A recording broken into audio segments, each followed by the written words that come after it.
Hello, everyone. Jack Clark with ICGaels, joined by head coach of the Iona softball team, Katie Jansson, for a special edition of the Coach's Corner. Coach, how are you?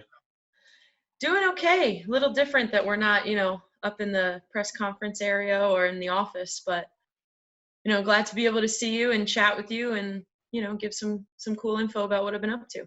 Sure. So, why don't you start first? Tell us how is everything going, and how are you adjusting now to spending your typical work hours that you would spend on the office and in the field? How are you adjusting to doing that at home? Been up to a lot of the same things that I would have been doing if I were in the office. Obviously, of course, not practicing or seeing the kids, which stinks, but we've still trying to been keeping up with recruiting. Um, sending emails and phone calls to the kids that we're allowed to be in contact with per our recruiting rules and, making new boards and stuff through ARMS. And, just staying on top of the kids, especially, and making sure they're going to class. I've been watching some webinars through our coaches association. The NFCA has put out some great stuff for coaches and has really been able to keep us busy. So it's been kind of a cool time for us to grow in that sense when usually right now we're so used to practicing and really being focused on games and winning. Now we kind of get to sit back and think about some ways to make us better at our job, which has been great. And now, outside of your work hours, what are you doing to keep yourself busy? Whether that's watching Uh, Netflix or Hulu or talking with family and friends, playing any games.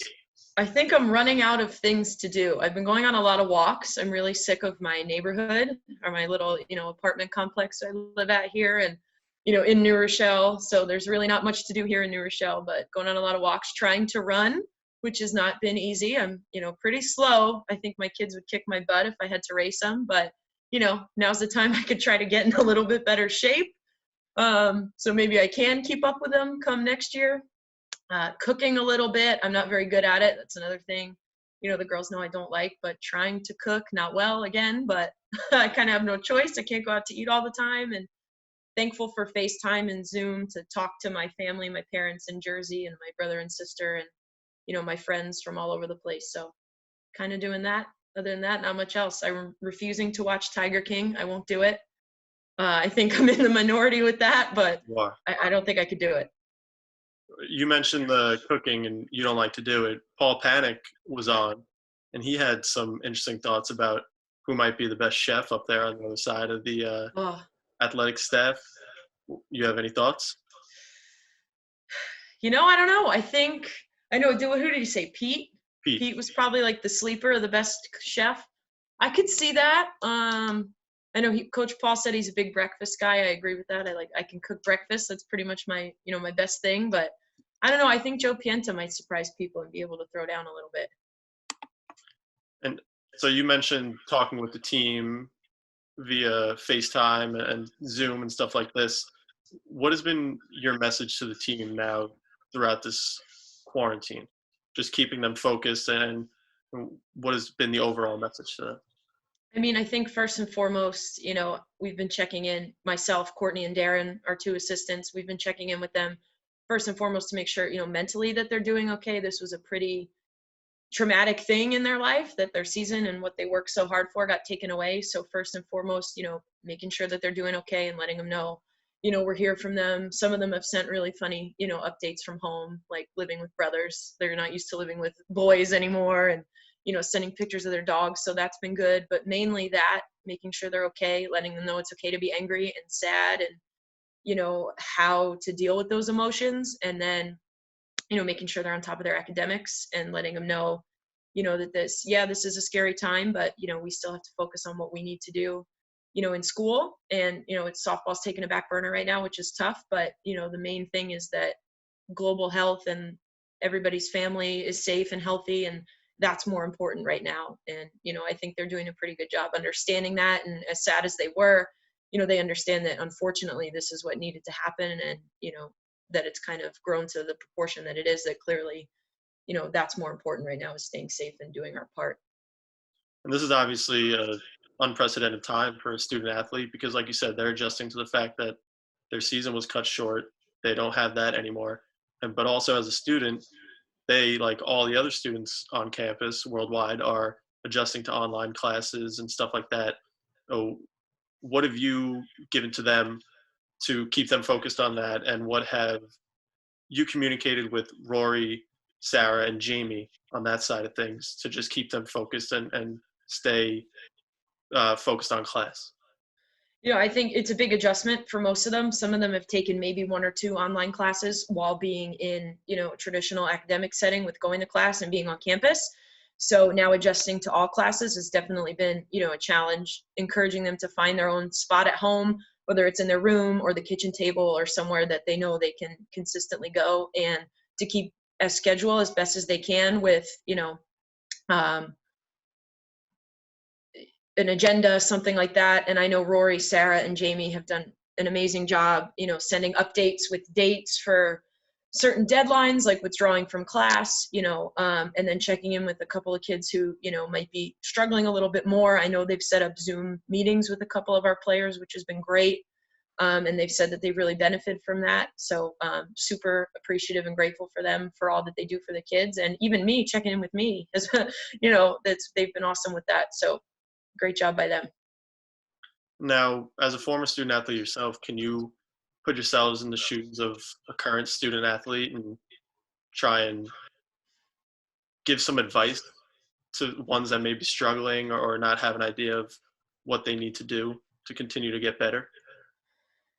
I think I've done this before. I try to all the time put myself in their shoes and, know that I've been through a lot of the things that they've been through. But, luckily for me, I never had a season taken away. So thinking about if it were me, and what I would want to hear, and, what I would try to do, and just telling them that, it global health is the most important thing right now. And, that as hard as it might be to understand, that this decision was made for their safety and the safety of their families and everybody involved. And, knowing that this is just another challenge put in front of them, similar to, a conditioning workout that's really hard, small roadblock, and finding ways to get through it, and never being afraid to reach out for help if they're struggling, even if they're just need to vent for 5 minutes, anything like that.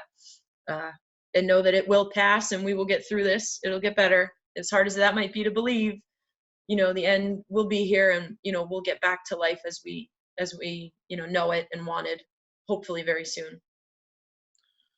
Is there something that you've grown an appreciation for now more so than before, just being at home and social distancing? And or is there anything that now you appreciate more?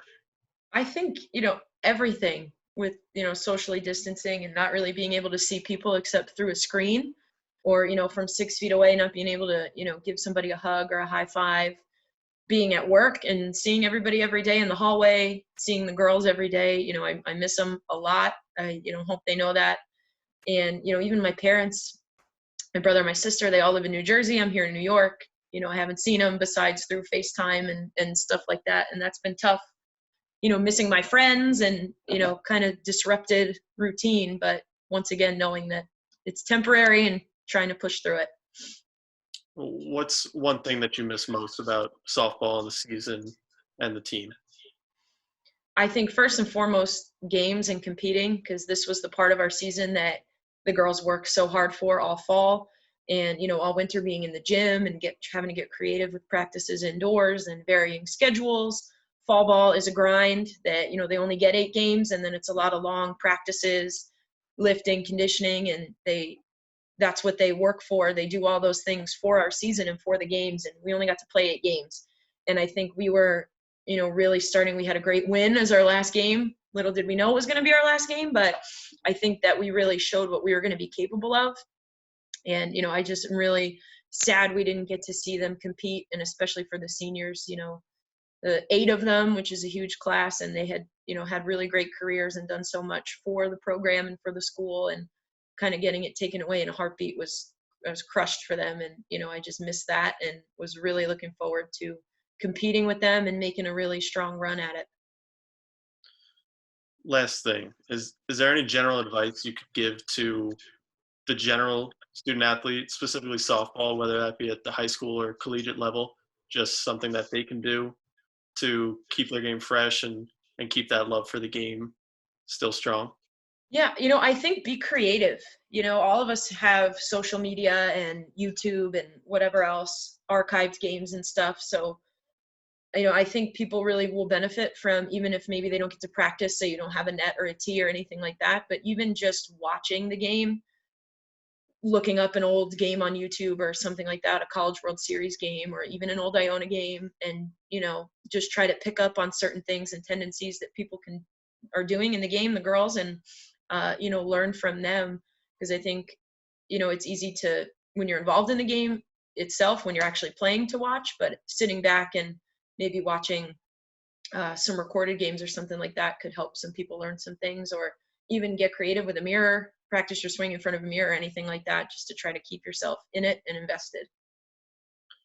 Thank you, Coach, for joining us. We appreciate You're it, your welcome. time. No, this is a difficult time, but like you said, we will get through it, and it'll all be worth it in the end. Definitely. Hopefully I'll see everybody soon. Thank you. Stay safe. You too. Thanks.